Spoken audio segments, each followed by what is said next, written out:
is she resynchronizing and creating something that's been disintegrated and shattered? I just find some of these terms absolutely unworkable with, you know? And that's why I started out by saying that they won't be subjected to a deconstructive takedown, because it would take me years to try to live with her in this text, you know, and build a relationship, because there's so many,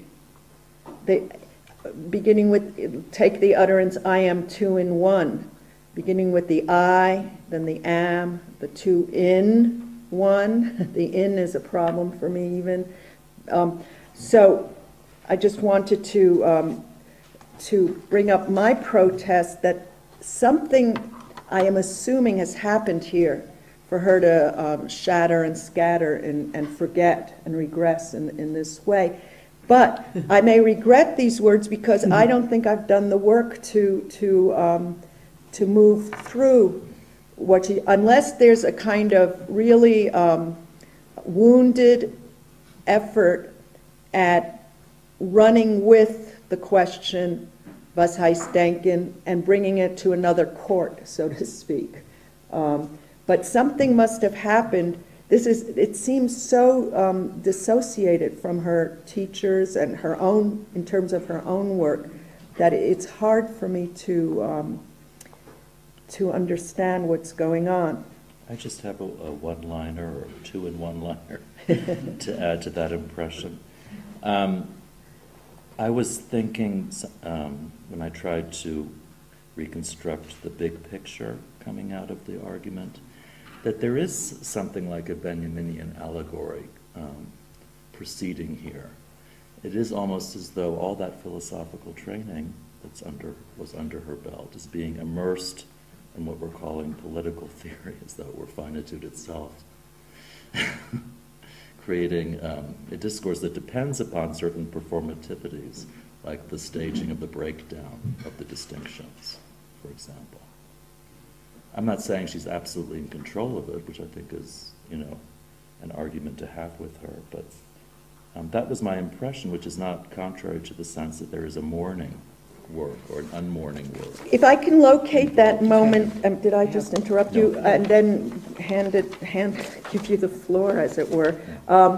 You know, for example, there was this fabulously scandalous moment on page 95. Unless I'm off-track betting here, there's, first of all, a strange regression, I'll say, to striking roots and rooting herself. Very surprising. When you would maybe want deracination and the deracinated, unrooted, uprooted grid. Nonetheless, do you see in the middle of the text, she says what for human beings thinking of past matters means moving in the dimension of depth. So depth is very surprising. It's something, again, non-Nietzschean, okay, whatever that means, striking roots and thus stabilizing themselves. And listen to how acute this is. So as not to be swept away by whatever may occur. And what is the enumeration here? The zeitgeist or history or simple temptation. And for me that was quite a lineup. In other words, rooting, is it extra-historical, non-historical? I mean, suddenly history itself, for example, becomes whatever may occur. I understand that maybe she still means that one should be strong enough to stand up to, let's say, the tendential urges and splurges and splatters of history and the temptation to go with that noxious flow, perhaps. But still, it seemed somehow the figuration in a Domanian sense is something I would want to try to read. The grammar of this, the rhetorical setting up rootedness against